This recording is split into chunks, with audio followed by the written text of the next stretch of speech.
Assalamualaikum warahmatullahi wabarakatuh. Selamat pagi semuanya. Semoga kita beraktivitas di pagi hari ini Allah berkahi, Allah berikan kemudahan urusan kita, apalagi yang di dunia pendidikan. Tentu kita harus benar-benar tidak hanya memperbaiki skill, tapi juga memperbaiki spiritual, memperbaiki sikap. Itu juga sangat penting sekali, apalagi di dunia pendidikan. Dan kali ini saya akan membahas tentang atribut kepemimpinan kepala madrasah, buku yang dibuat oleh Dr. Suhardi MAG ya, Master Agama. Di sini apa sih gitu kan?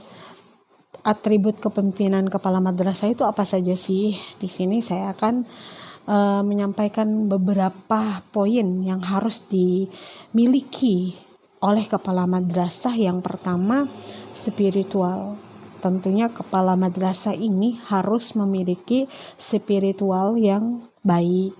Karena ketika kepala madrasah ini memiliki spiritual yang baik, maka akan stabil gitu. Stabil dalam segala aspek, karena tugas kepala madrasah itu ya cukup berat gitu.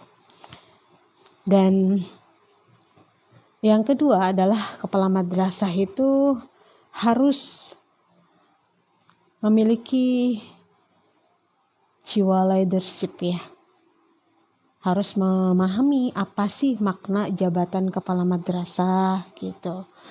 Jadi yang pertama yang akan dibahas di sini, makna jabatan kepala madrasah itu sebenarnya jabatan kepala madrasah ini bagi seorang yang beriman gitu, apalagi lembaga pendidikannya itu adalah pendidikan yang basicnya adalah Islam, yang mencetak generasi yang solih dan solihah. Tentunya jabatan kepala madrasah ini salah satu peluang untuk melakukan kebaikan dan perubahan gitu.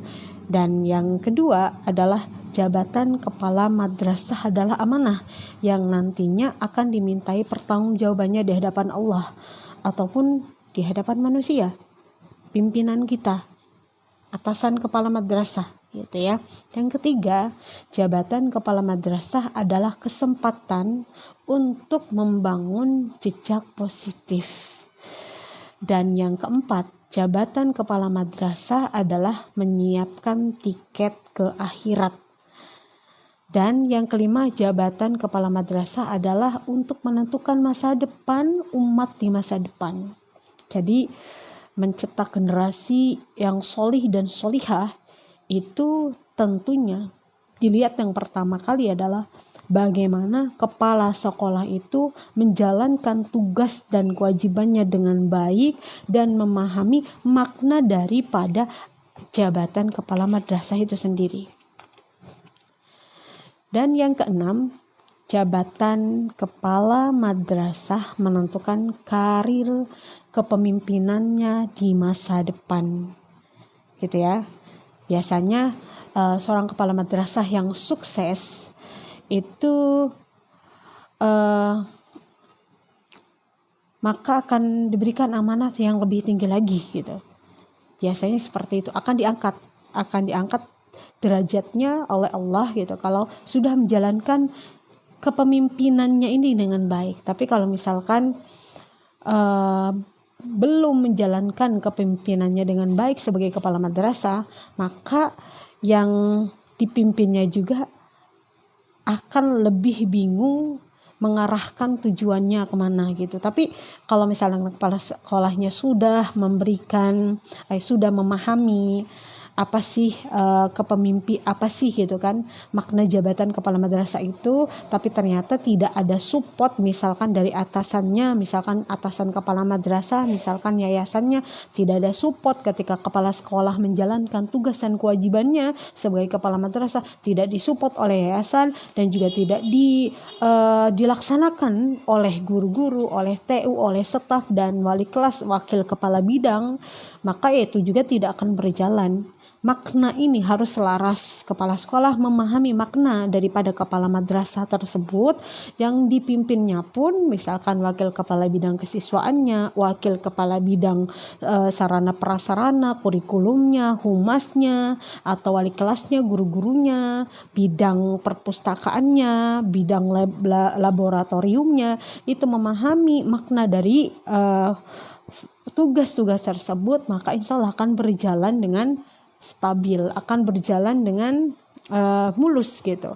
Tapi kalau misalkan kepala sekolahnya saja yang misalkan dia menjalankan komitmen, tanggung jawabnya, tugasnya sebagai kepala madrasah tanpa ada support sistem dari yayasan misalkan, atau dari guru-guru atau wali kelas atau wakil kepala bidangnya tidak menjalankan tugasnya dengan baik, tidak memahami tugasnya dengan baik, makanya tidak akan berjalan gitu ya. Jadi kembali lagi kepada kepala madrasah, karena kali ini saya pengen membahas tentang kepala madrasah terlebih dahulu. Di sini ada 6 tipe kepala madrasah. Yang pertama, tipe kepala madrasah itu yang pertama harus benar-benar tahu dan paham betul bahwa dirinya itu pemimpin. Jadi tidak hanya tahu dia sebagai pemimpin saja, tapi kepala sekolah juga, kepala madrasah juga harus tahu bahwa kepemimpinan itu apa sih gitu. Kepala madrasah itu sebagai pemimpin itu seperti apa sih gitu.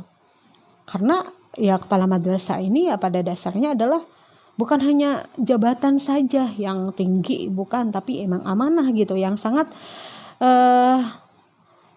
besar yang harus diemban oleh kepala madrasah tersebut gitu ya.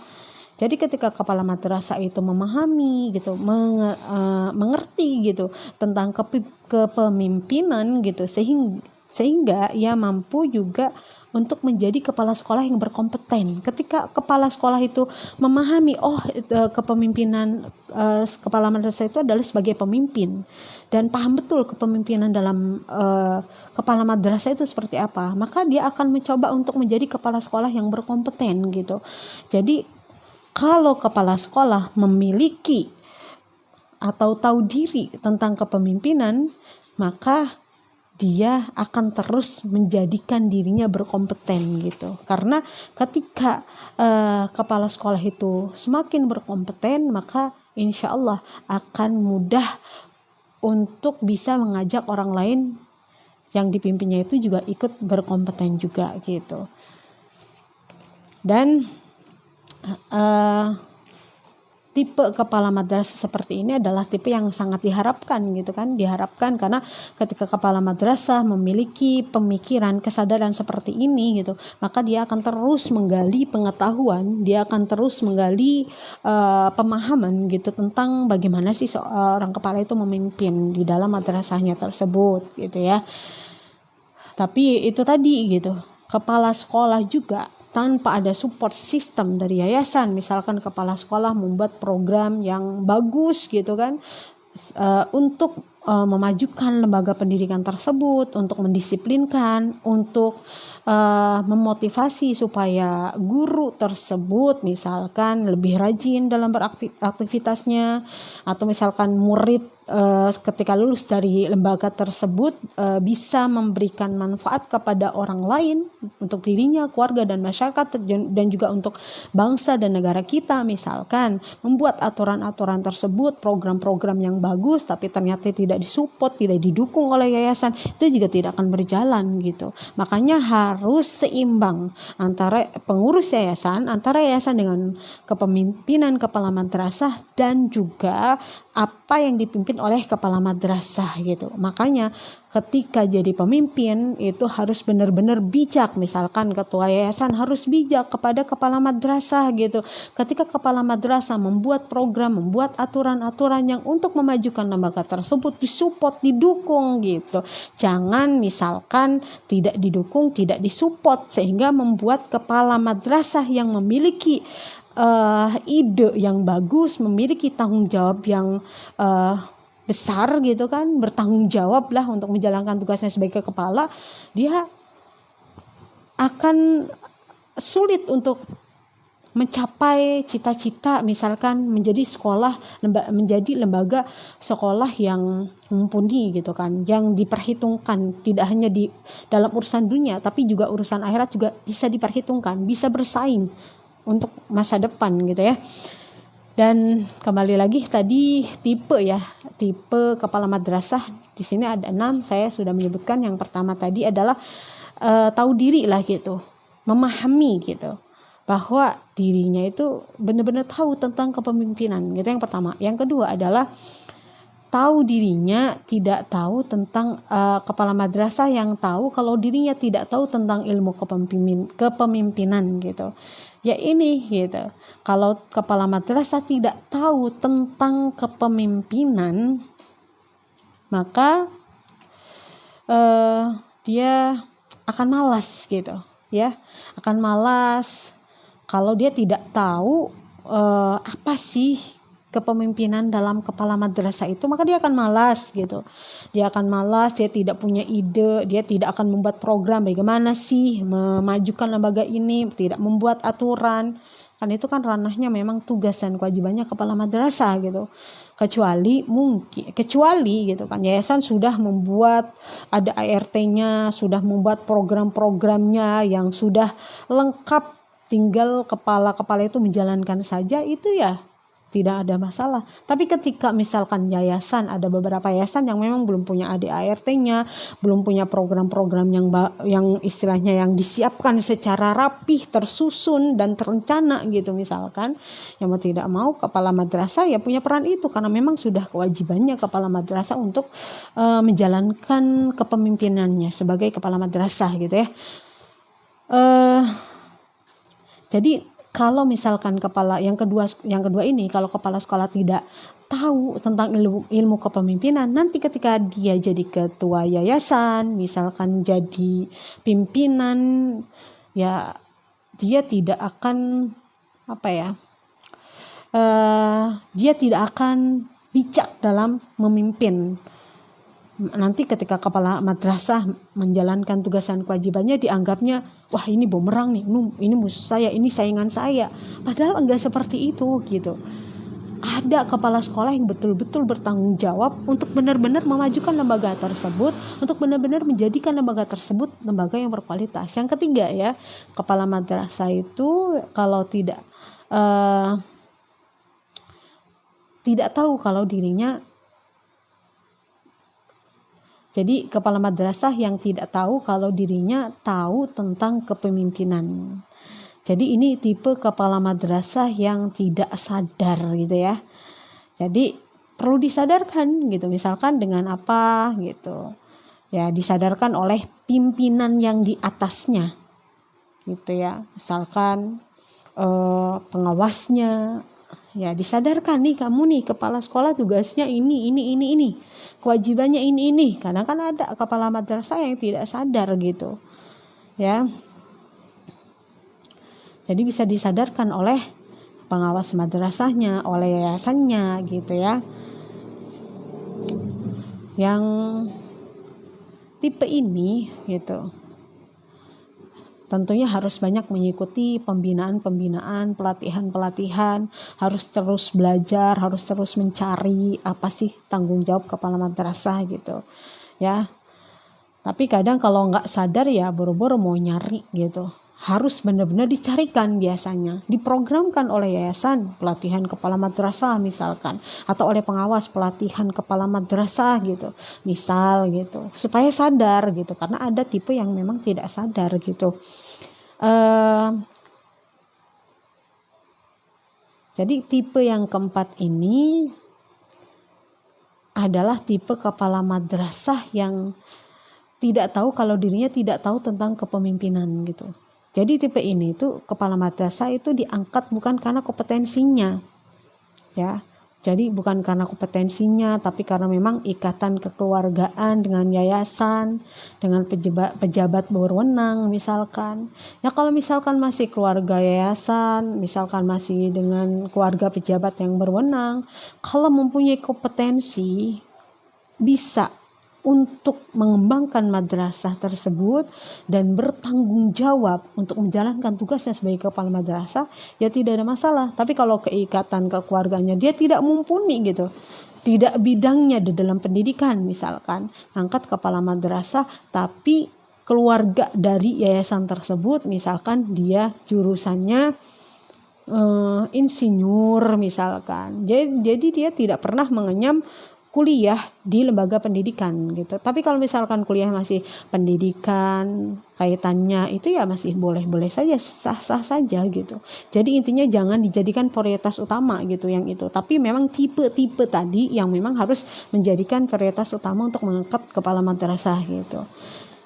Dan kalau misalkan ternyata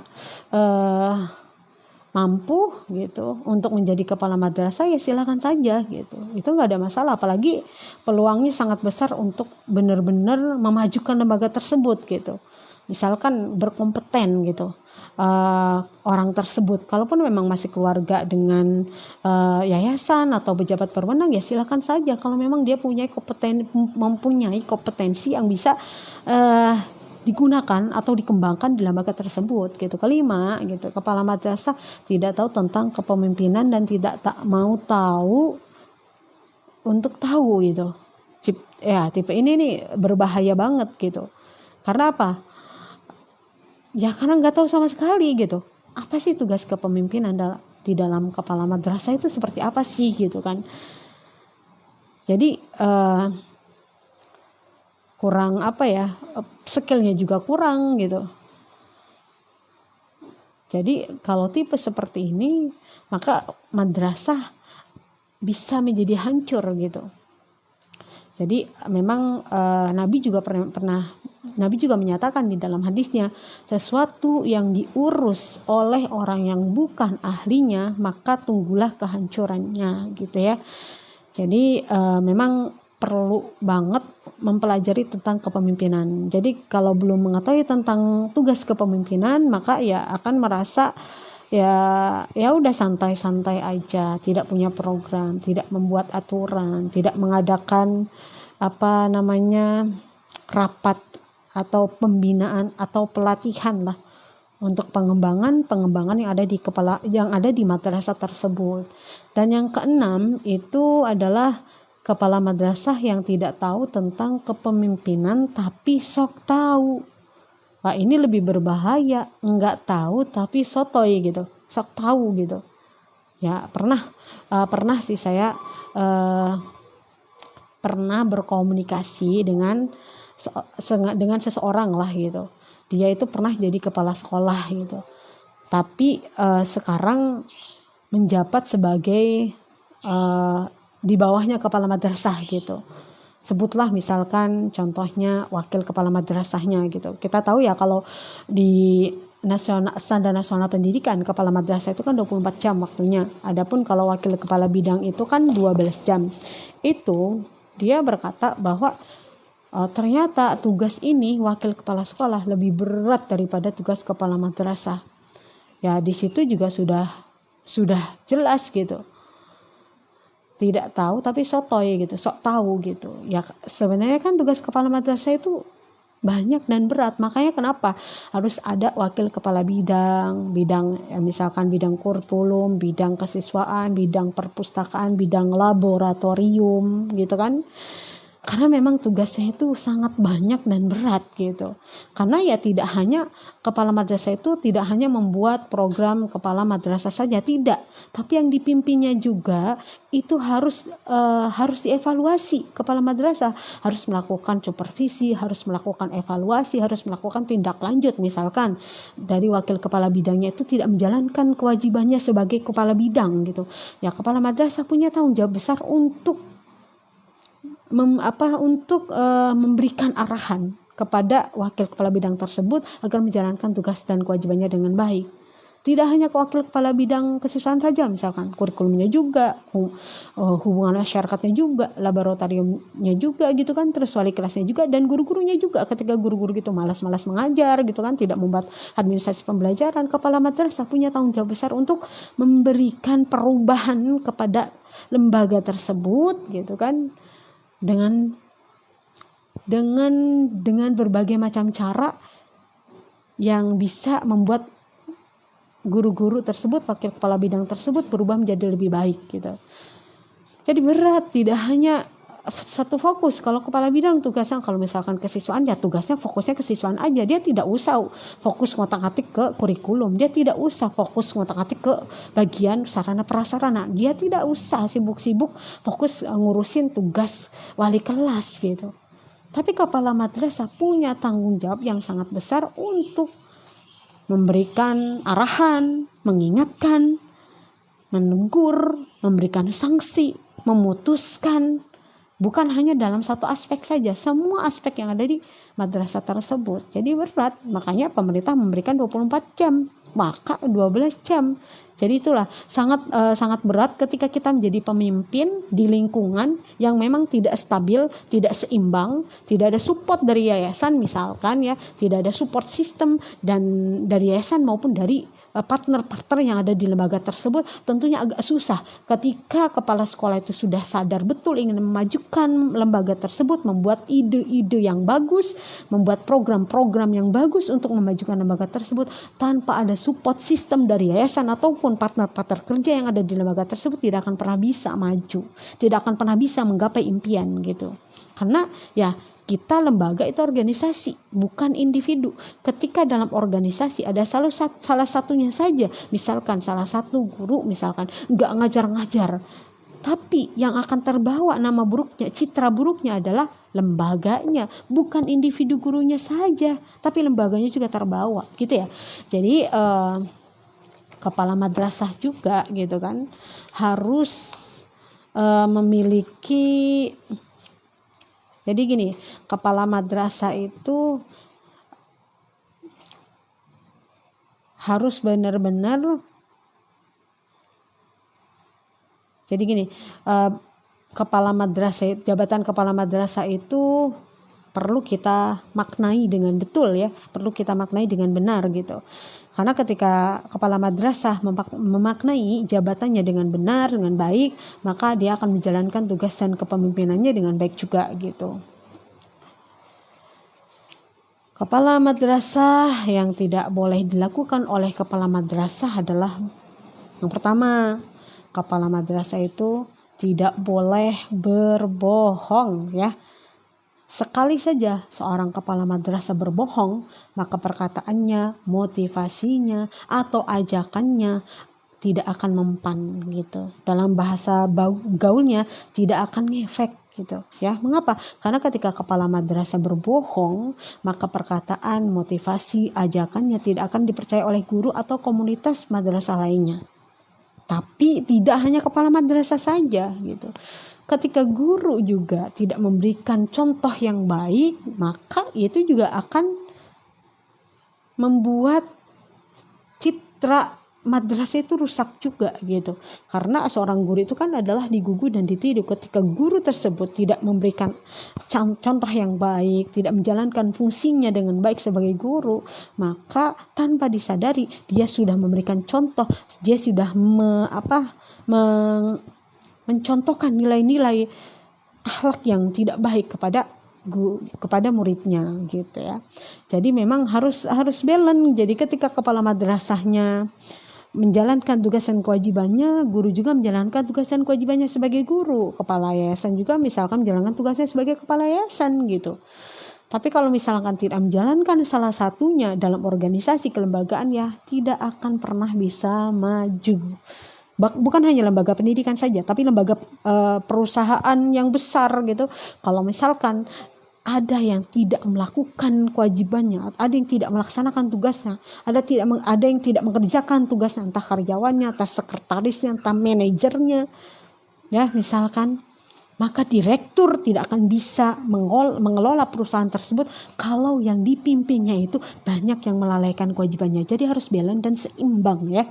Dan yang kedua yang tidak boleh dilakukan oleh kepala madrasah adalah marah yang tak terkendali gitu ya.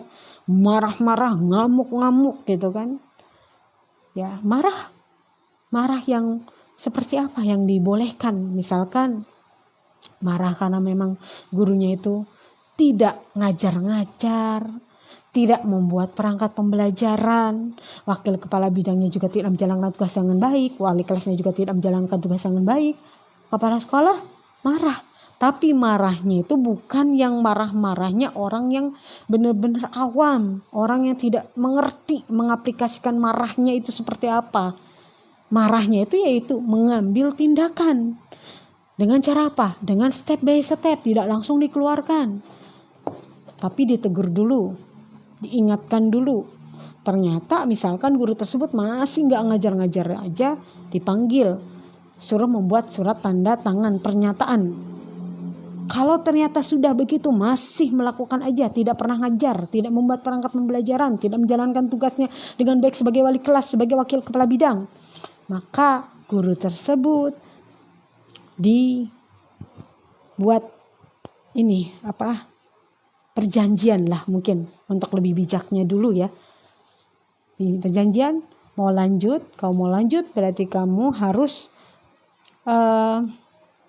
menjalankan tugas dan kewajiban dengan baik. Tapi kalau misalkan seandainya di jalan kamu tidak menjalankan tugas dan fungsinya dengan baik, maka kamu akan dikeluarkan secara tidak hormat misalkan. Itu jadi yang memberikan punishment itu memang ranahnya kepala madrasah, dan tentu harus disupport oleh ketua yayasan gitu. Ya punya ranah, punya tanggung jawab gitu. Tapi kalau misalkan yayasan sendiri sudah punya aturan, yaitu tadi sudah buat ADART, banyak kok yang yayasan-yayasan itu yang membuat aturan, program kerja, terus ADART segala macam itu yayasan. Tata tertib juga sudah membuat yayasan itu benar-benar sudah komitmen, sudah bagus, sudah tertata rapi, sudah terstruktur dengan baik gitu kan, sudah tertata gitu. Ya itu nggak apa-apa, karena yayasan juga punya ranah tersebut. Tapi kalau misalkan belum ada aturannya, belum ada kebijaksanaan, ADRT-nya juga belum ada, yayasannya, kepala sekolah menjalankan fungsi ini gitu kan, ya itu nggak ada masalah. Kenapa? Karena memang merupakan tanggung jawab dan kewajibannya gitu. Kalau misalkan mau dipindah alihkan kepada yayasan, itu nggak ada masalah juga gitu. Yayasan punya wewenang itu.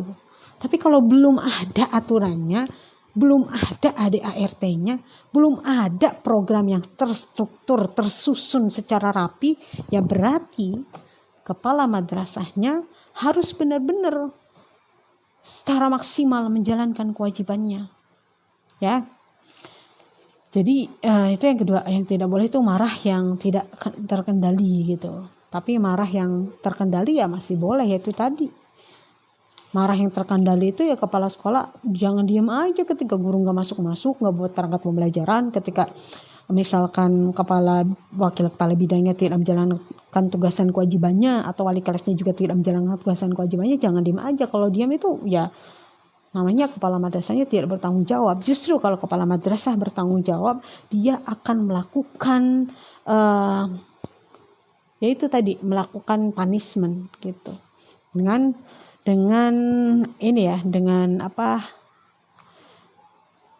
tidak langsung dikeluarkan, tapi step by step gitu ya. Ketiga, yang tidak boleh dilakukan oleh kepala madrasah adalah menghina atau menjelekkan guru atau siswa. Jadi menghina atau menjelekkan guru atau siswa, apalagi di depan umum ya, karena akan menjatuhkan martabat. Contoh, ini kepala madrasah ya. Tapi misalkan kepala sekolah tidak melakukan itu, ternyata bawahannya melakukan. Misalkan gurunya yang dipimpinnya gitu maksudnya ya. Gitu. Secara jabatan kan emang yang di bawahnya gitu. Yang dipimpinnya. Ternyata gurunya suka ngejelek-jelekin kepala madrasahnya di luar gitu. Itu juga akan berpengaruh. Ya, apalagi kalau kepala sekolahnya yang melakukan di depan umum. Mau guru yang melakukan aja itu akan berpengaruh. Nanti mindset orang-orang yang di masyarakat ataupun yang di lembaga, misalkan yang di bawah madrasah, misalkan sekolah menengah ke atas, di bawahnya sekolah menengah ke bawah, ketika guru yang ngajar di sekolah menengah ke atas menjelek-jelekan kepala madrasah kepada lembaga yang di bawahnya sekolah menengah ke bawah, maka dia akan berpikir, wih kepalanya kayak gini, berarti anak saya lulus dari sini tidak akan saya masukkan ke lembaga sekolah ini karena kepalanya kayak gitu. Itu juga akan mengurangi minat siswa untuk masuk ke lembaga ini. Makanya kenapa kode etik guru itu harus dipakai, harus diamalkan. Salah satunya adalah jangan sampai kita menjelekkan guru, misalkan guru menjelekkan guru menjelekkan kepala, guru menjelekkan siswa di luar daripada lembaga yang dia tempat kerja. Kalau misalkan di lembaga dia tempat kerja lagi ngobrol nih, misalkan kepada wali kelas, guru tersebut ngomong, si Akma suka bolos, si Akma nilainya kurang terus, si Akma belum bisa baca, misalkan contoh ya itu gak ada masalah karena ingin mencari solusi. Bagaimana nih supaya anak ini tidak bolos aja, bagaimana sih supaya anak ini misalkan nilainya itu meningkat, bagaimana sih anak ini supaya dia tidak bolos terus gitu. Cari solusi, nggak apa-apa secara internal gitu ya. Tapi kalau misalkan di luar gitu, di publik gitu ya, tentu itu menjadi pertimbangan kita gitu ya. Yang keempat, ya menggunjing kejelekan guru atau siswa kepada guru atau siswa lain. Itu dilakukan misalkan di depan umum gitu. Jadi kalau misalkan kepalanya atau gurunya saling menggunjing, ya maka siswanya juga akan menggunjing dengan sendirinya. Misalkan gurunya seuzon terus sama kepala, maka rasa seuzon itu di publik gitu, di depan siswa, maka siswa juga akan seuzon kepada kepala, kepada lembaga tersebut. Makanya attitude seorang guru itu sangat diperlukan. Begitupun attitude seorang kepala madrasah gitu. Misalkan kepala sekolah tidak menjelekkan di depan umum gitu kan. Tapi kalau misalkan ranahnya evaluasi rapat, itu jangan dikatakan menjelekkan. Misalkan Pak Ahmad tidak pernah hadir, Bu Siti tidak pernah membuat perangkat pembelajaran contohnya. Ya itu tidak dikatakan kepala sedang menjelekkan, tidak. Tapi sedang melakukan evaluasi bahwa guru tersebut kehadiran KBM-nya 60% dalam satu semester. Maka guru tersebut harus melakukan perubahan. Karena kalau tidak melakukan perubahan, maka guru tersebut akan ngacak-ngacak program yang sudah dibuat lembaga tersebut. Ya. Yang kelima, mengeluh misalkan. Mengeluh di hadapan guru dan siswa gitu kan.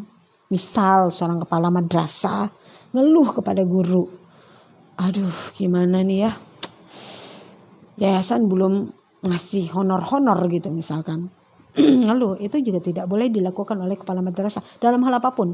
Dalam hal urusan rumah tangga, dalam hal urusan kelembagaan, itu tidak boleh yang namanya ngeluh kepada guru ataupun siswa. Begitupun sebaliknya, guru juga tidak boleh ngeluh kepada siswa. Misalkan bapaknya belum dihonor gitu kan di lembaga ini. Akhirnya kan siswa jadi berekspektasinya itu negatif nantinya. Atau misalkan guru tersebut punya anak sekolah di situ gitu kan. Guru tersebut belum dapat misalkan tunjangan kan, ada beberapa lain hal misalkan mungkin yayasan sedang membangun atau apa. Itu guru tersebut ngeluh kepada anaknya. Ketika anaknya minta bayaran, apa jawab guru tersebut? Belum digaji gitu kan. Anak tersebut tahu yang namanya anak ya pasti akan cerita ke temennya gitu kan. Itu juga akan berefek negatif kepada lembaga tersebut. Makanya selain skill ilmu, juga attitude seorang kepala madrasah, seorang guru itu juga diperlukan. Attitude-nya sudah baik, sudah bagus kepala madrasahnya. Attitude-nya sudah baik kepala madrasahnya, tapi ternyata guru-gurunya masih memiliki attitude yang jelek, suka menjelek-jelekan orang lain, misalnya suka menjelek-jelekan kepalanya, suka menjelek-jelekan guru yang lainnya juga, terus suka mengeluh juga kepada siswa gitu. Itu juga akan berefek negatif gitu ya. Jadi jangan sampai kita lakukan itu, termasuk tidak hanya untuk kepala madrasah saja. Yang keenam adalah mengkambing hitamkan seseorang manakala ada kesulitan. Nih ya, kepala madrasah itu kan leader gitu, pemimpin. Ini juga tidak boleh dilakukan oleh yayasan juga. Misalkan kepala madrasah tidak melakukan gitu misalkan mengkambing hitamkan orang lain gitu kan, manakala ada kesulitan gitu. Tapi pas seneng-senengnya, pas happy-happynya pengen diangkat gitu, tapi pas susahnya dia mundur di belakang gitu. Tidak hanya dilakukan oleh kepala madrasah saja. Misalkan kepala sekolah tidak melakukan, yayasannya melakukan misalkan. Jadi saat senang-senang aja nih, ini yayasan aja nih urusannya yayasan. Tapi ketika mengalami kesulitan lembaga tersebut, dibiarkan saja, bahkan biarin saja, diatur sendiri. Hancur-hancur, enggak, bagus gitu kan. Kalau hancur ya terserah gitu. Bagus mungkin kalau misalkan yayasannya tidak suka dengan kepala madrasah. Jadi itu perlu ya. Tidak hanya kepala madrasahnya saja, tapi pimpinan yang di atasnya juga. Guru juga pada dasarnya kan pemimpin juga gitu. Tapi ranahnya aplikasi di lapangannya tentunya ya berbeda gitu. Yaitu tadi misalkan kepala jelekin guru, menjelekin siswa depan umum, guru menjelekin guru, menjelekin kepala, menjelekin siswa di lembaga yang lain. Sehingga masyarakat akan tahu, guru-guru akan tahu. Akhirnya siswa-siswi yang sekolah di lembaga tersebut, udah nak jangan terusin di sekolah sekolah menengah ke atas, itu kepalanya kayak gitu, itu gurunya kayak gitu. Ya gitu ya. Jadi memang akan hancur lah ketika attitude itu rusak, maka sekolah itu ya tunggu saja hancurnya gitu. Tinggal tunggu waktu saja gitu. Kalau misalkan attitude-nya nggak ada gitu, yayasannya attitude-nya jelek, misalkan kepala sekolahnya attitude-nya jelek, gurunya attitude-nya jelek, ya tunggu saja kehancurannya. Tapi kalau misalkan yayasannya attitude-nya itu jelek, kepala sekolah attitude-nya sudah bagus gitu kan, ternyata guru-guru yang dipimpinnya itu adalah attitude-nya sangat bobrok gitu, misalkan suka tidak menjaga lisan, mengumbar aib kesana kemari, ya akan hancur pada waktunya. Tapi lambat gitu. Karena tadi kepala sekolah masih bagus attitude-nya. Jadi memang harus seimbang. Tapi pada waktunya akan hancur. Karena kepala sekolah tidak punya kekuatan, tidak punya support system. Ketika memiliki attitude baik tapi tidak disupport, tidak didukung oleh yang ada di lingkungannya, maka kepala sekolah itu ya manusia atau makhluk sosial. Dia tidak akan pernah bisa bertahan di lingkungan yang memiliki attitude yang tidak baik. Pasti akan memilih lingkungan yang bisa menyehatkan mentalnya, menyehatkan akalnya, menyehatkan jiwanya, membuat attitude-nya lebih baik. Tentunya seperti itu. Jadi memang harus seimbang. Ketua yayasannya harus attitude-nya bagus, kepalanya bagus, guru-gurunya yang dipimpinnya bagus, semuanya memiliki attitude yang bagus. Insya Allah kita bisa menggapai impian. Salah satunya adalah menjadi sekolah yang diperhitungkan bukan hanya di dunia, tapi juga bisa diperhitungkan dalam urusan akhiratnya juga gitu. Terus yang ketujuh adalah tidak punya visi misi yang jelas gitu. Tidak punya visi misi yang jelas. Bukan hanya kepala sekolahnya saja. Apalagi kalau di yayasan, biasanya kita mengacu kepada yayasan. Yayasan visi misinya apa nih? Nanti kepala madrasah membuat visi misi yang juga mengikuti visi misi yayasan. Karena kan biasanya setiap lembaga terus ada visi misinya.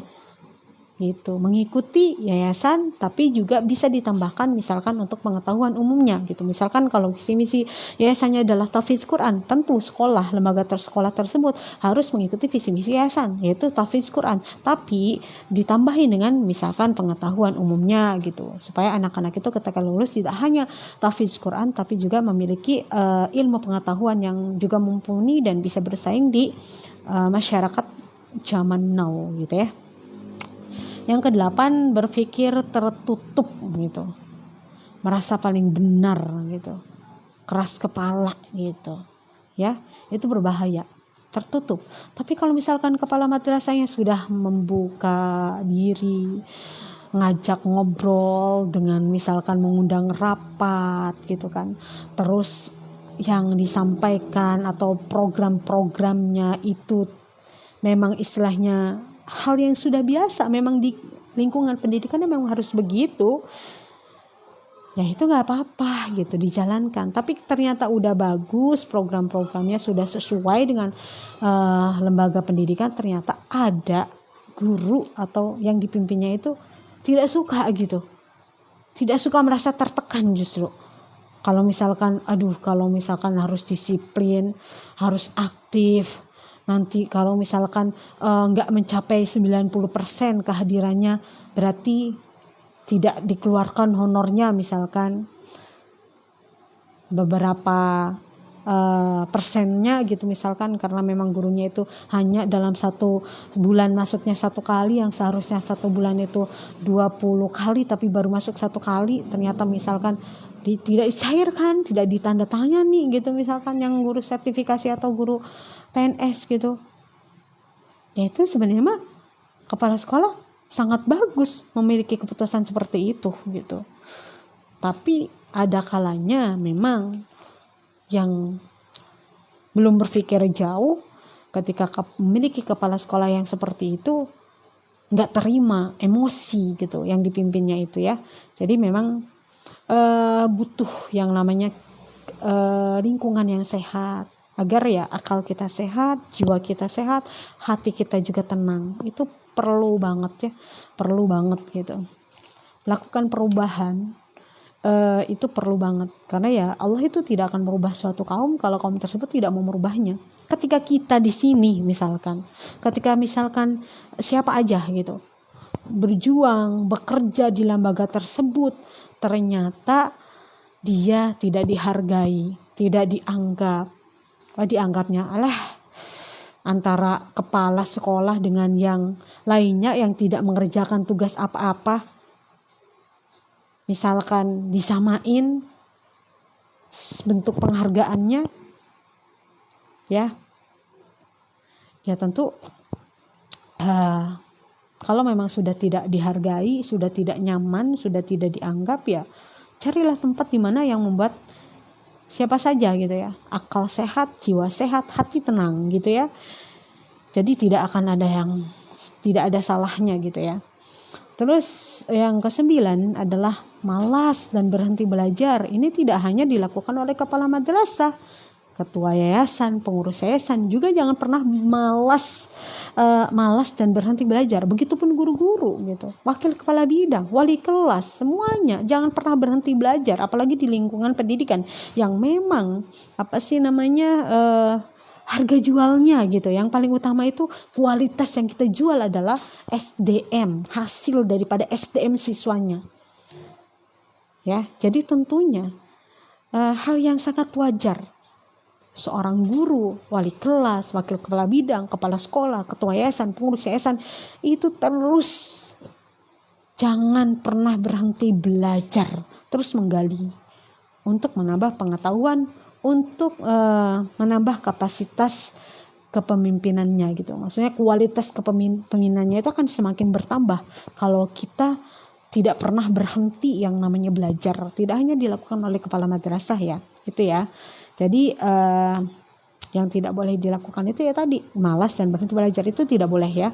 Jadi kepala madrasah harus rajin belajar, harus terus semangat untuk menggali pengetahuan, menambah pengalaman, untuk menambah kualitas yang ada pada diri kepala madrasah tersebut.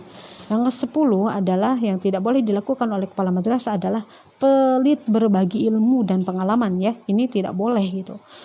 Karena kalau misalkan pelit tidak mau berbagi pengalaman, ya itu tidak termasuk jiwa kepemimpinan kepala madrasah gitu. Karena akan mengurangi harga diri atas kewibawaan ilmunya gitu. Padahal sesungguhnya hukum ilmu dan pengalaman adalah kalau ditularkan atau dibagikan kepada orang lain, maka ia akan berkembang, akan menambah kewibawaan pemiliknya. Makanya jangan heran ketika guru ya, nih kembali lagi kepada guru gitu kan. Misalkan dia pelit dengan pengetahuan dan pengalamannya, misalkan dia jarang ngajar, dalam 1 bulan paling 25% kehadiran, 20% kehadiran, 19% kehadiran. Dia pelit dalam memberikan pengetahuan dan ilmunya kepada anaknya, maka guru tersebut tidak akan ada wibawanya di hadapan siswa-siswinya. Ya, ketika kita pengen dimuliakan, ketika kita pengen menghargai, dimulai daripada diri kita sendiri. Ya, kita harus memuliakan, harus menghargai jabatan kita. Ketika kita sudah ditugaskan menjadi kepala madrasah, ditugaskan menjadi guru, ditugaskan menjadi wakil kepala bidang, ditugaskan menjadi wali kelas, maka itu adalah tugas yang mulia yang seharusnya dilaksanakan, diemban sebaik-baiknya, dilaksanakan kewajiban-kewajibannya. Maka dengan sendirinya anak itu akan menghargai, menghormati kita. Karena sudah terpancar dalam diri kitanya. Nggak usah kita berkor-kor, kamu itu durhaka, murid durhaka, nggak menghargai saya sebagai guru gitu kan. Nggak usah ngomong seperti itu. Akan dengan sendirinya mereka itu menghargai dan menghormati kita. Kalau kita menghargai dan menghormati jabatan yang mulia ini. Ya. Dan yang tidak boleh itu tidak hanya kepala madrasah ya. Jadi semua gitu. Yayasan, kepala madrasah, wakil kepala bidang, guru itu tidak boleh pelit dalam memberikan pengetahuan dan pengalamannya kepada yang lainnya. Ke-11 gitu, yang tidak boleh dilakukan oleh kepala madrasah adalah menerapkan manajemen itu seperti kayak tukang cukur gitu. Jadi tukang cukur itu gini. Saat siswa masih sedikit, mengembangkan manajemen modal tukang cukur mungkin masih bisa ditolerir ya gitu, walaupun tetap saja tidak dianjurkan gitu kalau model seperti ini. Tetapi manakala siswa sudah banyak, manajemen tukang cukur akan sangat tidak memadai dan sangat tidak efektif ya. Waktu dan tenaga kepala madrasah akan habis terkuras gitu, berpotensi menimbulkan suudzon atau prasangka yang tidak sehat dan berpotensi menimbulkan mismanagement dan misleadership. Oleh karena itu stop gaya manajemen tukang cukur. Gimana ya kalau tukang cukur itu? Ya bisa dipahamilah sendiri gitu. Jadi tidak boleh kita menggunakan manajemen ya tukang cukur gitu. Tapi harus terus dikembangkan lah gitu untuk memperbaiki manajemen kita sebagai kepala madrasah. Yang ke-12 adalah yang tidak boleh dimiliki oleh kepala madrasah adalah tidak mengasah kompetensi spiritualnya melalui ibadah, membaca Quran, mengikuti pengajian, membaca buku dan sebagainya. Karena ketika kepala madrasah tidak mengasah kompetensi spiritualnya, intelektualnya, sosialnya gitu, dengan memperbanyak baca buku, dengan memperbanyak ibadah, dengan memperbanyak baca Al-Quran, dengan memperbanyak menggali pengetahuan, dengan ikut pelatihan-pelatihan, seminar-seminar, pengajian-pengajian, mengkaji Islam atau apalah gitu, yang membuat spiritual, intelektual, sosialnya itu semakin baik, semakin bertambah, semakin stabil. Ya, itu akan berpengaruh dalam kemajuan lembaga tersebut gitu. Karena ketika kepala sekolahnya spiritualnya labil, kepala madrasahnya itu intelektualnya juga ya standar-standar aja, nggak mau nambah, nggak mau terus berubah, nggak mau terus mengasah, atau misalkan sosialnya juga kurang gitu kan, karena ya itu tadi spiritualnya sudah nggak berkembang lebih baik gitu kan, tidak bertambah lebih baik, ya otomatis yang lain akan mengikuti gitu kan, sosialnya, intelektualnya juga gitu kan. Maka ya dari situ untuk memajukan lembaga atau menggapai impian menjadikan lembaga tersebut yang berkualitas ya agak susah gitu ya, harus benar-benar diasah. Yang ke-13 gitu. Yang tadi yang ke-12 itu tidak hanya kepala madrasah saja, guru, wakil kepala bidangnya juga sama, harus diasah spiritualnya gitu kan, dengan banyak membaca buku, membaca Al-Quran, dengan banyak ibadah, dengan banyak mengikuti pelatihan-pelatihan yang kaitannya dengan kompetensi yang dimiliki oleh guru tersebut, yang harus dimiliki oleh guru tersebut misalkan ya. Itu juga sama gitu. Jadi tidak hanya kepala sekolah saja, pengurus yayasannya, kepala madrasahnya, wakil kepala bidangnya, wali kelasnya, guru-gurunya juga gitu ya, memiliki peran yang sama gitu. Ketika tidak mengasah 3 hal tadi, spiritual, emosionalnya, sosialnya gitu, intelektualnya, maka ya itu tadi akan labil. Ketika labil, ya bagaimana menjalankan fungsinya dengan baik gitu ya. Dan yang ke-13 yang tidak boleh dimiliki oleh kepala madrasah itu adalah pendendam gitu. Karena dendam itu adalah karakter setan ataupun karakter iblis yang muncul akibat iri kepada Nabi Adam gitu. Dendam gitu, iri gitu. kepala sekolahnya masih muda gitu kan. Saya yang sudah lama, seharusnya saya dong jadi kepala sekolah. Jangan ini yang masih muda, mimpin saya lagi. Akhirnya apa? Ketika punya jiwa yang seperti itu, tidak akan jalan dengan baik. Kenapa? Fokusnya ke situ. Tapi kalau fokusnya, saya ditugaskan oleh kepala madrasah dan yayasan sebagai wakil kepala bidang kesiswaan, sebagai wakil kepala bidang kurikulum, sebagai wakil kepala bidang sarana prasarana, sebagai wakil kepala bidang humas, gitu. Maka akan menjalankan kewajibannya terus, gitu. Fokus sama kewajiban dan tugasnya, maka akan berjalan dengan stabil dan insya Allah akan memudahkan menggapai impian menjadi sekolah yang berkualitas. Tapi kalau sudah ada perasaan seperti itu, ini baru masih muda, ini murid saya ini dulunya gitu kan. Nah, ketika kepala sekolah menjalankan tugasnya, kewajibannya dengan baik, dianggapnya, dia itu ya nyuruh-nyuruh saya, durhaka itu, murid durhaka. Itu tidak bisa berpikir luas. Seharusnya berpikir itu luas, jangan pendek. Durhaka, konsep durhaka, murid kepada guru itu seperti apa? Ya kalau misalkan dianggapnya ketika kepala madrasah menjalankan kewajibannya dan tugasnya dengan baik, dan guru tersebut merasa tersinggung, ini nih murid saya ini dulunya nih, ngongkon nyuruh saya gitu. Kalau udah pikiran kayak gitu, ya udah nggak akan bisa maju lembaga tersebut karena egonya tinggi. Padahal enggak seperti itu. Kalau kita sudah berorganisasi, sudah masuk kepada kelembagaan, kita harus bisa memilih gitu. Ini nih benar, ini salah nih, ini tepat, ini enggak tepat nih. Ya sebenarnya justru kalau guru tersebut misalkan tidak ngajar, enggak pernah masuk, yang dirugikan siapa? Siswa dirugikan. Dia akan bertanggung jawab di hadapan Allah gitu. Kenapa? Karena dia sudah melalaikan tugas dan kewajibannya. Ya. Dan kepala sekolah menegur, ya emang itu ranahnya. Menegur. Makanya konsep durhaka murid kepada guru, konsepnya itu seperti apa? Jangan sampai salah kaprah. Akhirnya ego yang dikedepankan. Akhirnya apa? Enggak nyaman. Ketika enggak nyaman, ya enggak akan bisa maju lembaga tersebut. Begitu ya. Jadi itu ya, seorang pemimpin juga harus memiliki ide. Jangan sampai tidak memiliki ide gitu ya. Jadi seorang pemimpin juga harus memiliki ide ya. Jangan sampai seorang pemimpin tidak punya ide yang baik, yang inovatif, yang bagus untuk memajukan lembaga tersebut.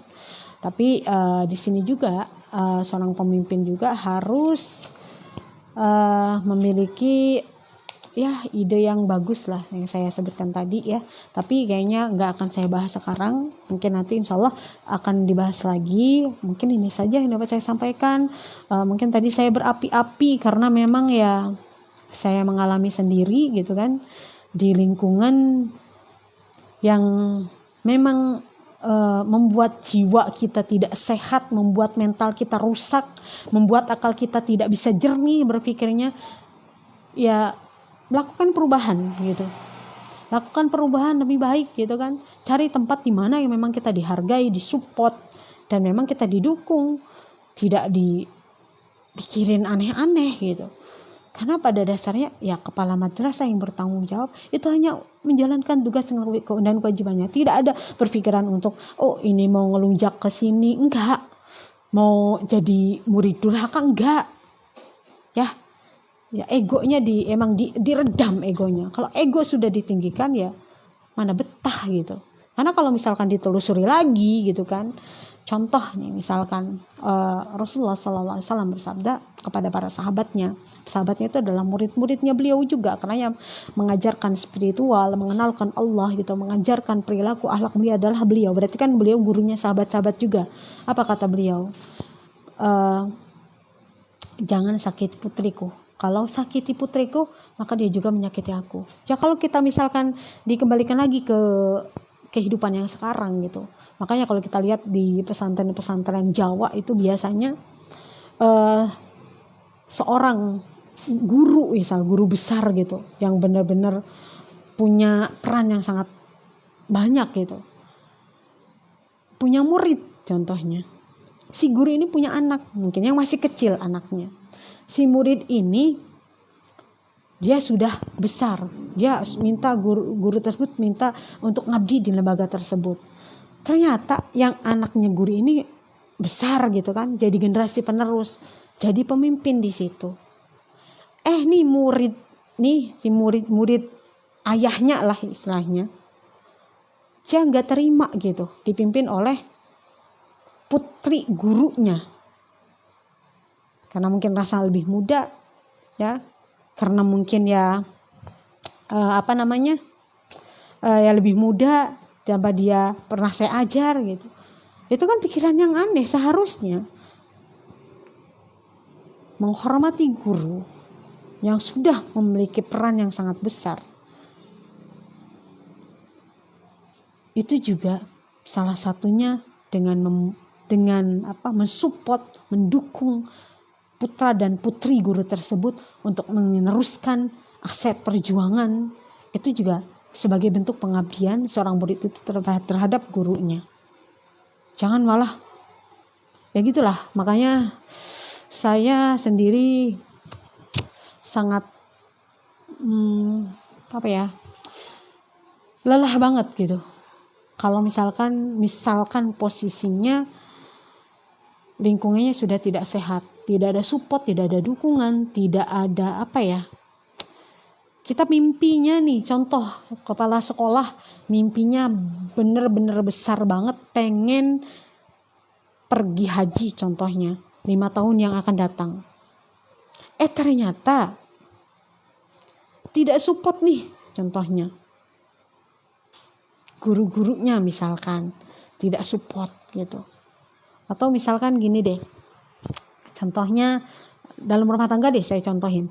Si istri pengen pergi haji 5 tahun yang akan datang. Si istri aktif, dia mencari uang gitu. Tapi ternyata suaminya dia itu mohon maaf tidak lurus, tidak baik.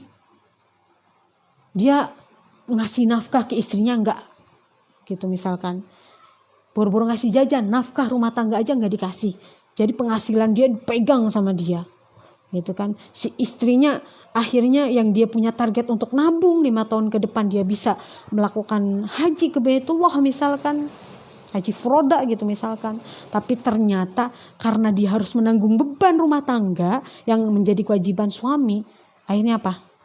Gak akan berjalan. Begitupun dalam sebuah lembaga. Ada salah satunya yang tidak support, yang tidak mendukung, gak akan jalan. Ya, jadi gitu. Apapun itu dalam kelembagaan, rumah tangga, atau misalkan perusahaan atau apapun, kalau tidak ada support system saling mendukung, memiliki visi misi yang sama, yang akan bisa. Saya contohkan lagi Muhammad Al-Fatih, kenapa bisa menaklukkan Konstantinopel? Karena beliau memiliki pasukan-pasukan yang terbaik. Makanya kata Nabi, nanti yang akan menaklukkan Konstantinopel adalah sebaik-baik pemimpin, sebaik-baik panglima, dan pasukannya adalah sebaik-baik pasukan. Jadi gitu, bukan sebaik-baik panglima, seburuk-buruk pasukan yang akan bisa melakukan Konstantinopel. Begitupun lembaga pendidikan, perusahaan, negara kita yang besar ini Indonesia. Ketika pemimpinnya seburuk-buruk pemimpin, misalkan negara kita contohnya, pasukannya sebaik-baik pasukan, ya tidak akan pernah bisa menaklukkan atau menjadikan negara yang adidaya, tidak akan bisa. Begitupun sekolah. Pemimpinnya, kepala sekolahnya sebaik-baik pemimpin, ternyata yang dipimpinnya seburuk-buruk pasukan misalkan, yang akan bisa menggapai impian menjadi sekolah yang berkualitas, berkredibilitas, tidak akan bisa. Ya, atau misalkan rumah tangga, pengen masuk surga bareng lah sampai jannah gitu, tapi ternyata suaminya seburuk-buruk pemimpin, istrinya sebaik-baik makmum, tidak akan pernah bisa. Ya, sama-sama masuk surga. Ya mungkin salah satunya gitu ya. Jadi itulah ya, mungkin ini saja yang dapat saya sampaikan. Saya mohon maaf yang sebesar-besarnya apabila ada kata-kata yang tidak enak didengar, ya itulah manusia ya. Mungkin ini saja yang saya mohon maaf lahir batin. Wassalamualaikum warahmatullahi wabarakatuh.